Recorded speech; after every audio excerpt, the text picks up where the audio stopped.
Hello everyone and welcome to another episode of The Raw Men, and today I have with me Ryan Valentine. Ryan Valentine is one of the, would it be fair to call you a representative? Sure. I'm the Deputy Director. Deputy Director of the Texas Freedom Network. I thought we already had freedom. What is the purpose of this organization? Well, it erodes a little more every day in Texas, doesn't it? We've been around for a little over 20 years, established here essentially to defend the separation of church and state in Texas. And I feel like that mission has never been, it's been relevant every minute since our founding. And it practically comes down to fighting off attempts by the religious right and their allies in state government to use the power of government to enshrine one particular religion into state law and to favor one religion over all others. And that plays out across a host of issues, from LGBTQ rights to reproductive rights, to textbooks and what's in science textbooks and health textbooks. TFN is active across all of those various venues, organizing Texans to get involved in government to speak out for the separation of church and state. I have, we met at a panel for the Texas Free Thought Convention. Yep. Not an atheist convention. You're actually not an atheist, right? Personally, no. Okay. Just to let you know, I do know people who are not. I will even associate. You'll even sit on a small couch with them. And I've also spoken alongside your president, Kathy Miller, at a number of different venues, all promoting science education, right, or secular politics. I mean, right, she couldn't be with us right now because of anti-LGBT legislation that's going on right now. That's right. There's a hearing scheduled in the morning for a law that would allow contractors with the state that do child welfare services to refuse to serve LGBT families and children. That's essentially a vendor bill to allow Catholic charities and various Baptist and religious charity groups to take state dollars to contract with the state to do foster care and adoptive placements, but decline to work with those with whom they have a religious objection. And then later in the afternoon, we have the House's version of the infamous bathroom bill, which will be heard, essentially disallowing transgender Texans from participating in public life by curtailing their ability to use facilities. So, I mean, it's a laugh a minute around here. One of the things that prompted me to become an activist, it was the very first time that I ever saw with a guy that was the American family values person. He hated gays, and it turned out he hated drugs, and then it turned out he was a gay drug addict. Who was breaking up his family with that. The ultimate irony. You might have to be more specific. I feel like. Yeah, I know there's such a broad category. Yeah. Not the one with the rent-a-boy, but. And this one's a partner was of legal age, so I mean that should narrow it down significantly. He was the guy in Colorado. But anyway, the first time I ever saw this guy, Ted Haggard. Ted Haggard, yeah. Yeah. First time I ever saw this guy, he was promoting a law in Colorado that was going to allow discrimination against homosexuals on the basis of employment or housing. Yep. So they could discriminate both of these ways. And his excuse was, as Christians, we have a right to treat certain people differently. But I was shocked that somebody would openly that forthright. Say, yeah, that we endorse and promote discrimination. Yeah. Which I mean, I grew up in an extremely bigoted family, but there's one thing that never took with me, right? Why you would discriminate? This person doesn't get to do or doesn't have the opportunities that person does because this one's a slightly different color.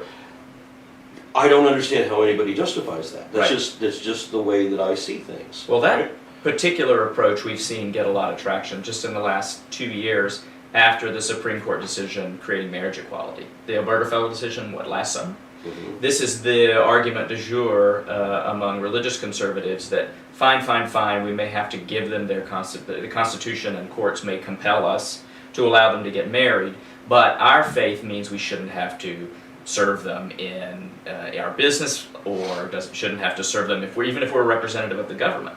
Essentially, a right to refuse to obey laws, non-discrimination laws, because they conflict with your faith. This is the tip of the spear in attacking gay and lesbian rights right now in Texas and around the country. Now, I've mentioned to a number of people here recently that the religious right seem to be living under different rules than I am. You know, I mean, their epistemology, their hermeneutics is all different than mine. But I mean, there's other rules too. I mean, if I were to tell people that they don't have to take their medication anymore, right? You know, if I'm giving medical advice, then I'm going to be, you know, sued for malpractice, or I'm going to be impersonating a physician, or practicing medicine without a license. But a faith healer gets to just do all of that and kill people over it and have no repercussions at all. I mean, and so you're telling me from your experience, you know of a number of different special privileges that religion gets under the law? Yes, well, that's what they're trying to create right now, is a framework of refusals written into law. So there's, I think by our count, 17 different laws currently, or bills pending in Texas that would become law if passed, that would in one way or another create a right for religious folks to refuse to obey laws that apply to everyone else because they can claim a conflict with their religious faith. So, and I will say, to be fair, from this country's origin, there has been a balance between accommodating the practice of people's faith, or non-faith, no matter what it is, and laws that are generally meant to protect everyone. We recognize sometimes those come into conflict, and there's always been an accommodation where possible. But these folks are claiming a right to just ignore altogether laws that are meant to protect the common good, like to prevent discrimination in employment and public housing. They want to be allowed to opt out of those laws by citing their faith and treat it differently, as you said. Well, you may not know this, but I'm currently running for Texas State Senate. You mentioned. Okay. And one of the things that will probably irritate... I'm assuming we can count on your vote should you get into office down the road. One of the things that may confuse some people is, I obviously am completely down with freedom of religion. Nobody's a greater defender of the First Amendment than an atheist activist. But one of the provisions that I'd like to put on that, I mean, the way I would have framed it a little bit different if I could have been along the founding fathers when they do all this, is to say everybody has a right to believe whatever makes sense to you. You can't do a thought, you can't criminalize thoughts, right? If this is something you actually believe, you have a right to actually believe that, and how could we force you and I've been to Sharia countries, you know, where they do have a law that try to compel belief. Exactly, where you have to believe this. And I had to be rushed out of one of the restaurants there because I said things that you can't legally say in that country, and I was told I have to get out right now, or I would still be there today. But one of the things I want to mention is that people have a right to believe, and people should have the right to explain their beliefs, and you know, express what you believe. Okay, fine. And persuade. Yes, but here's the thing: you don't get special privileges because you believe X. And so what I was seeing is that, you know, there's some people that get to, and I think this was because I lived on the border of a Navajo reservation at that time, and there were things that the Navajo could do that the rest of the public in that place couldn't do at that time. And I think that was like medicinal use of drugs or whatever, you know, or ceremonial use of drugs. Yeah, that has an interesting legal history all its own. That the repercussions of which we're still living with. Exactly. So they get to do something these other people don't get to do, and it's not actually because of their ethnicity. It's because of the religion they claim. This is the way that was explained to me at the time. I don't know if that's actually what it is, but this is the way it was explained. No, that's true. Courts have recognized the right to use, say, peyote in religious ceremonies in jurisdictions where it's illegal otherwise. Yeah, and so one of the things that would bother me is like this woman that gets a job in a federal building, as I understand it, and she understood the parameters of the job description and everything.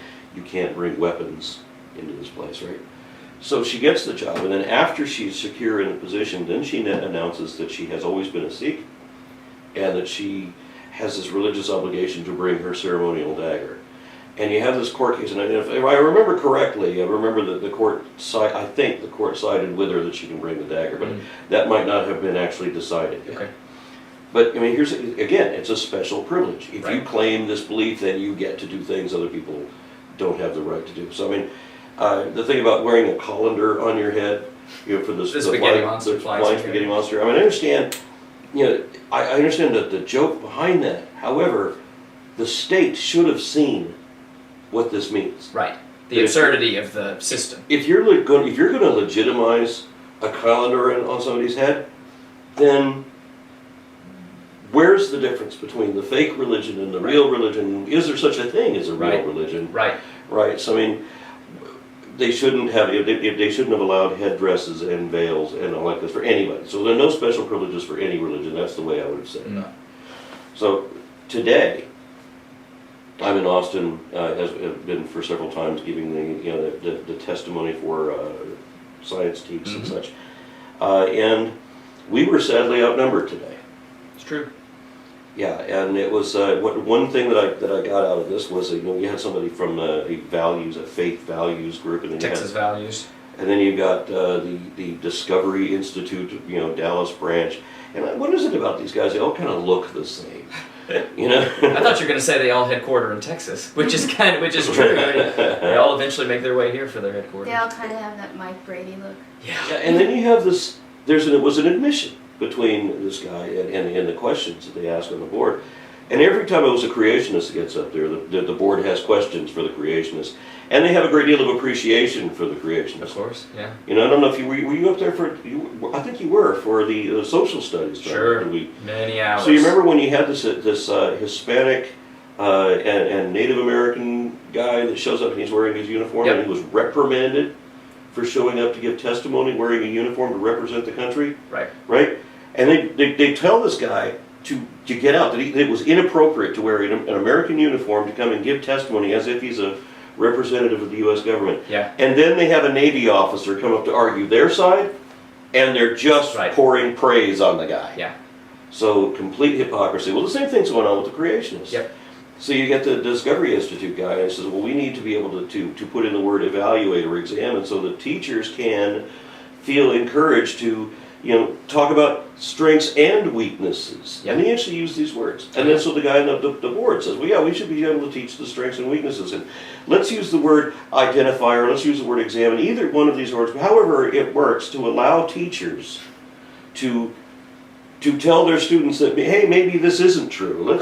Let's teach the other side of the story, like they ought to do maybe with the whole geosphericity thing. Let's hear all sides on that, because some people think it's flat, and you can't really tell. I mean, how far can you see? It all looks flat to me. It's interesting to locate today's conversation in the larger story of the creationist movement in Texas with regard to our textbooks and curriculum standards. If you go back about 30 years, there was a compromise struck. This is right about the time courts were starting to frown on teaching creationism in classrooms as a First Amendment violation, namely you can't teach religion or favor one religion in the classroom. And the creationist strategy began to pivot, and Texas was an early adopter of a new strategy. And so we put into our curriculum standards here the requirement that we teach the, quote, strengths and weaknesses, those are the words that were inserted into Texas curriculum standards, of scientific theories. Taking dead aim on evolution and trying to force textbook publishers and teachers to sort of present another side to evolution, or to present arguments against evolution that aren't based in the scientific consensus but originate in the creationist community. That was in our that language, that strengths and weaknesses standard, was in Texas curriculum for over 2 decades. You know how they spin it? This guy today gave a testimony saying that this language enabled us to do a full inquiry, and now we are prohibited. Right. So there was enough pushback and complaints from the scientific community and sort of the thinking public, and so about 10 years ago, when the board revised its curriculum standards for biology, the strengths and weaknesses language was finally tossed.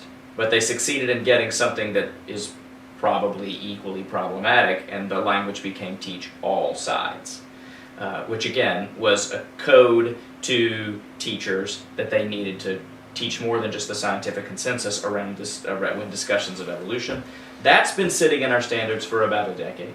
And so what you're seeing now is a streamlining of the science teaks, and a board made up of mainly educators from Texas secondary classrooms, and a few folks from our colleges and universities are recommending that even that language be struck entirely, and that we instead teach evolution like we do every other scientific theory, namely what the consensus in the field is.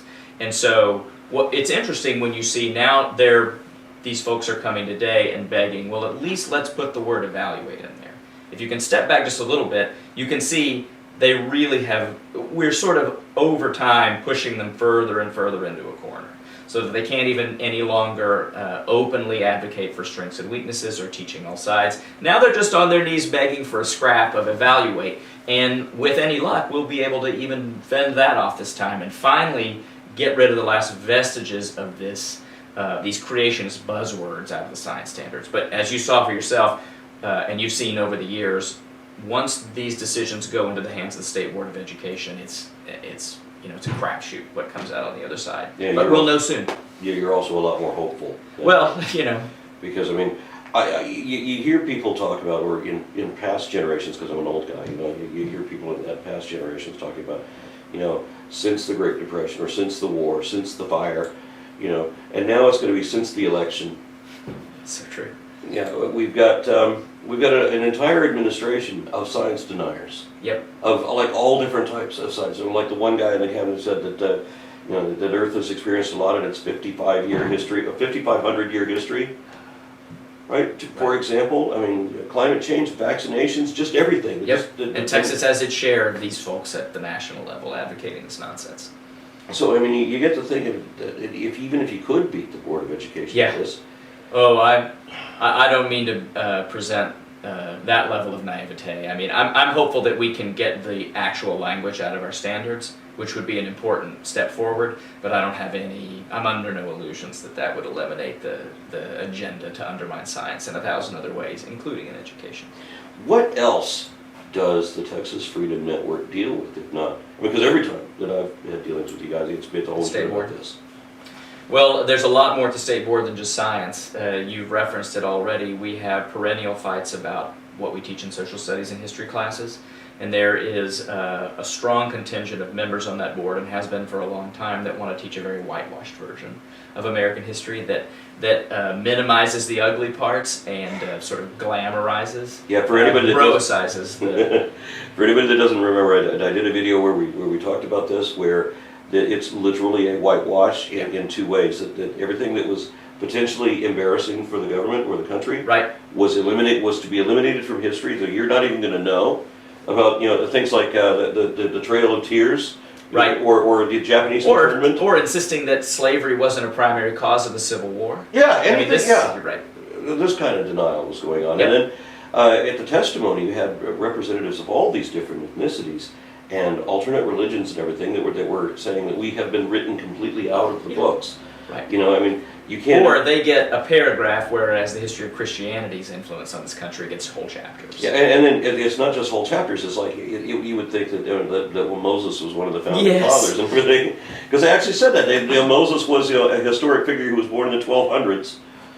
And that the Constitution was based on God's law. They actually wrote this stuff. Now, that's in textbooks currently because of this board's activism on that score. And around that, the idea that America was founded as a Christian nation, where Christian theology and beliefs are privileged here. We have that debate. We'll, by the way, Aaron, be having that debate again next year, because as soon as they finish up science, we jump right back into social studies standards. So you should probably go ahead and book your trip to Austin again next spring for a robust discussion around that. So, and then just to name the sort of other big issue the board is perennially arguing over is how to teach sex education in schools. They want literally no information about disease prevention or pregnancy prevention outside of abstinence in our curriculum and textbooks. They've been successful in keeping kids ignorant, and the result is Texas perennially has one of the highest rates of teen unintended pregnancy. We almost always are number one in repeat births to teens, meaning even after a young person has a child, we don't want to give them information about how to protect themselves. So there's generally plenty to keep us busy just at the board. But we do other advocacy at the legislature as well. Well, since I'm not aware of any of these other things, let's just focus on that for a moment. What else do you guys do? So I've mentioned it, we do lobby at the Texas legislature and work on a grassroots level to get folks involved, testifying at the Capitol, writing letters and contacting their representatives and state senators across a range of issues, some of them related to this. So the legislature is often wading into education issues to try to put their thumb on the scale to see that their version of history gets taught. So the same sort of issues map over to the legislature quite often, and arguments about how much authority we should give the politicians on the state board over curriculum. But also, LGBT rights. I've mentioned 25 total bills this session in one way or another would curtail rights for gay and lesbian Texans or transgender Texans.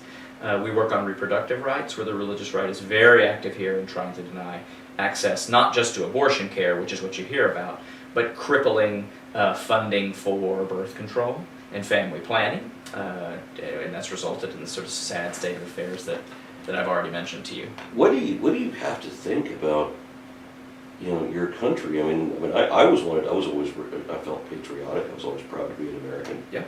And then it was actually a surprising thing that I watched a series of documentaries, and I might have mentioned this actually at the time that we were on stage together. I'd seen a series of documentaries that were all done on the 4th of July, which I thought was hugely ironic. Hour-long episodes about what the United States did to women, to Jews, to Mormons, to the Chinese, to the Irish, Yep. to blacks, to Mexicans, Native Americans.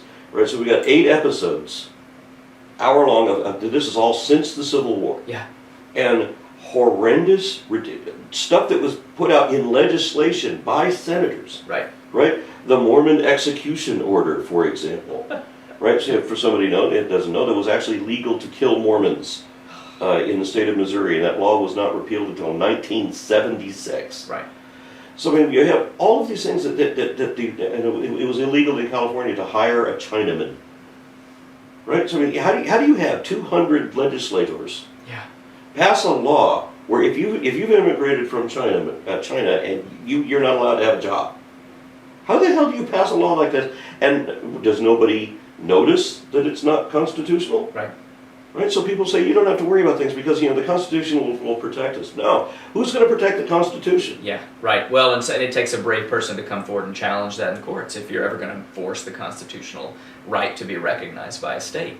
And as you know as well as I do, that takes a courageous person often, especially in a conservative, culturally and religiously conservative place like Texas, that puts you in the crosshairs in your community. So I saw this series of documentaries, and it talked about everything that the Board of Education would not show. Remember, anything embarrassing about our history, they would just whitewash, eliminate, right? If they had their way. Right. So this is a whole series of things about, people wonder about how bad things are going to get. Just look at how bad things were. Yeah. To give a good idea. But I actually came away feeling more patriotic because I still love my country, but I had to have this reality that this can go on. These unconstitutional things that we can have people in government that will do things to hurt people on purpose, just out of bigotry.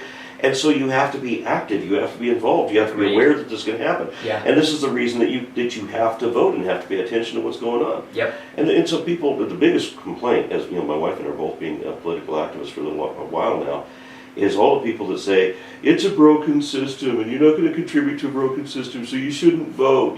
So I'm going to abstain. My what is it? My rebellion, my reaction. What is it? Their protest to not vote. Yeah. Well, thank you for putting us where we are. Right. Yeah. Yeah. It's interesting, and this takes us back to the sort of way of interpreting history that the board would have us. They want these ugly parts of American history, to the extent they're taught at all, to be taught from a framework of we became enlightened, recognized the injustice, and generally the folks in power voted to restore order and give rights to these folks. Whereas when you look at them from your perspective, and frankly the way all of these things work, we all know from our own experiences, these rights weren't given at all, they were demanded, and they were bled for, and folks gave their lives in service of demanding those rights. That is the only way progress happened in each of those situations. And that's the way they should be taught in a history textbook. Not that one day the magnanimous men in this country decided to give women the right to vote, but that over decades women took to the streets and organized demanding the right to vote. But Don McElroy, the former chairman of the Board of Education, said that it wasn't the women's protests that got there, right? He said that it was men, white men, that decided. That's the perfect case in point. Yes. Those are two different ways of teaching our history, and those two ideologies are played out across a host of issues at the board when we try to decide what our history textbooks should say. And there was some cultural references also in this one social studies textbook, where at one point something was mentioned about hip-hop music, for example. Right. And he had it struck to Yes. have it replaced with country music. Country and Western music. Country and Western. Don't forget the Western music. Yeah. Yes, that's exactly right. Which shows their anxiety with any sort of modern culture that doesn't derive from their own experience of the world. Which, yeah, so it ties into, there's an awful lot to this conservatism, that it's not just about religion, it's not just about, anti-gay prejudice. Right. It's a whole white-centric thing as well. Yeah. And it's really disturbing seeing how these people play and knowing that they know what they're doing. Right. But of course they'll never say, they'll never Right. indicate verbally that they know what they're doing. Right. No, you're exactly right. I mean, I think this period we're living through right now, historians will tell us, is anxiety among folks who have held power in the state by virtue of their gender and by virtue of their race, suddenly very anxious about giving up that place of privilege in our society. I think a lot of this acting out you see politically as a result of that underlying anxiety.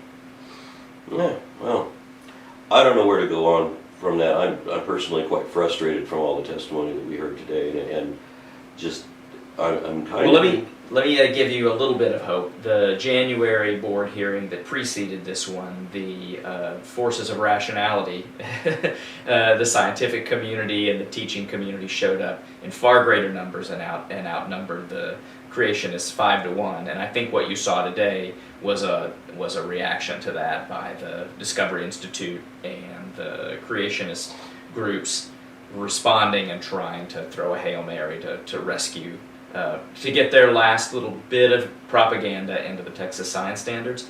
I can't promise what will happen over the next 72 hours, but folks should watch, because this could be an indicator that slow as progress is, we are making it. Do you predict that they're going to have the all sides language removed? I think all sides is gone. I mean, this is what I think. I mean, we'll never know until the final gavel falls. They were certainly pitching for it. They are today. pitching hard today. I think we will succeed in getting that out. I think the question is whether they'll succeed in getting a requirement in there that students, 14 and 15-year-old students, be required to evaluate the theory of evolution Before they know what it is. Meaning that we want to empower them to decide that they can weigh the arguments of a whole discipline and come to their own conclusions about what's right and what's wrong. Yeah, Instead of importantly, before they know what it is. before they know what it is. And moreover, we wouldn't dare suggest that a 15-year-old should be able to weigh whether string theory is a good explanation for in physics. But we're perfectly happy to hand that authority over to them just in this one area with regard to evolution. Was it McElroy who said that students should be able to jump to their own conclusions? Yeah. No, it wasn't McElroy. That was Bradley. Sir Bradley, yeah. It was Bradley. Yeah, well, I'll tell you one thing that I felt good about. I mean, the one in January. Yep. I mean, we wanted to go to that, and then something else came out, and I couldn't make it. I was enraged at myself that I couldn't be in Austin when they're trying for science standards. People expect me to be there. I want to be there, and I can't. But I tell you, we were alone today. Yeah. So if we weren't, Kathy glad you Miller came. was there. Yeah. TFN is always there. Weatherington was there. Yep. But those were our allies. Right. That's it. So Yep. and they didn't. Weatherington spoke first, so he's a professor at SMU. He's an anthropology professor. He's a physical anthropology professor. Yeah. Who also served on the review committee that wrote the draft standards that the board is now trying to corrupt. Which is all very good.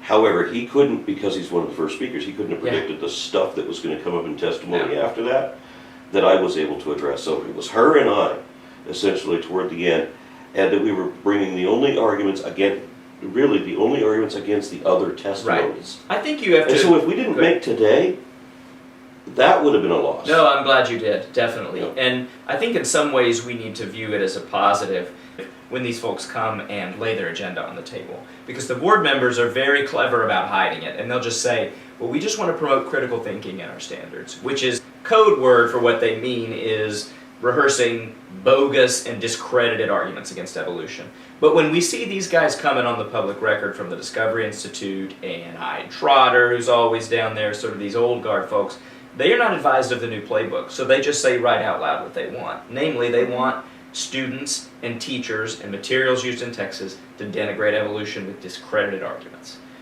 They do us a favor when they make that explicit in those meetings. Yeah, and there was a lot of that today. And then you've got that spin language. And I mentioned a lot of this in my book, where the Board of Education will use words meaning the exact opposite of what they just said. So many times, you know, when they're trying to promote critical thinking, they're actually trying to promote acritical thinking. When they just blindly believe what I tell you, right, and we won't even talk about this, right? And today the guy was saying but putting in that strengths and weaknesses thing. Remember, he says that we were empowered to do this, and now we're prohibited. Again, it's reverse language. So he says that he wanted to be able to criticize evolution, so that this would enable students to open a door to increase their curiosity, which exactly means the opposite. You're you exactly want to right. shut that door and stop those kids from asking questions. Right, by handing them dogma. Exactly. And he even said that their goal was to not be dogmatic. So is this opposite world? I mean, did I follow Alice down the looking glass? What is this? You did when you walked into the doors at the State Board of Education. The irony today was with the all sides language is they were talking about streamlining. So if you're trying to streamline because the teachers don't have enough days of instruction Right, that's to exactly get right. the TEKS in, why add all sides? I mean, do you have a day of instruction for a Behe excerpt about the flagellum? Do you have that day of instruction to waste on all sides? That's the whole reason, no. And that's the whole reason we're in this discussion is because the teachers raised hell the last time the board rewrote the standards because they put all their pet theories and critiques in there, and now there's too much information to cover in a school year. So the TEKS are unteachable as they are. So, and here we are at the last minute, and they're threatening to do it all over again, I feel like. Okay, I'm going to give you the last word. Okay. Well, I'm hopeful on science education. As I said, if we can zoom out from the idiocy we were forced to listen to today in that room at the State Board of Education, we are making progress over time in eliminating it, at least from the standards and textbooks of the state. Hopefully this week will be another step forward. But that does not release us of the obligation to be outspoken and advocates and show up like you did today every time there is a discussion of this in the halls of power in the state of Texas. I'm encouraged and hope to be encouraged later this weekend when science advocates flood into DC for a science march, flood into Austin for a science march here in Texas. I think alarm bells are ringing in the rational community right now, and I hope it heralds a new age of activism where folks get back involved and we can take back these gains we've lost politically over the last few decades. One last thing I want to bring up is that there was a couple of other people that I wanted to have in the interview today that should have been here in the office, but they were called away because of other legislation and they're lobbying or just fighting these other bills that are coming up. So some of the staff of this organization weren't available in their absence, just to let people know that this is an organization, right? And so is there a way that people can fund or support this organization, or how does that happen? I love questions like this. We are an organization, a staff of 15, including regional folks in Dallas, in Houston, and San Antonio that give folks opportunities to get involved in their own community, to connect with TFN. If you go to tfn.org, you can read about the whole range of work we do. And if you're so inclined, support us. We do rely mostly on gifts from members around the state who share our values and want to see those values carried into the political spaces of Texas. So that's our lifeblood here, is folks who care enough about the separation of church and state and accurate textbooks and treating people fairly that they're willing to fund a group like TFN to put to make those values concrete in the world of politics here in Texas. We also know that you have ways for people to join in the activism, especially people from Texas. Definitely. If you go to tfn.org, you can find signups there as well. If you go to tfn.org/science, you can read about our full agenda defending science at the State Board of Education and get on action teams that are tailored to the issues you care about. We will send you alerts by email and even by text if you want to sign up for that, telling you when you need to get involved and take action. I know you subscribe and keep an eye out for what TFN says is important. We try to make them timely and we try to fill them with relevant information that allows you to educate yourself and take action. Excellent. Thank you very much.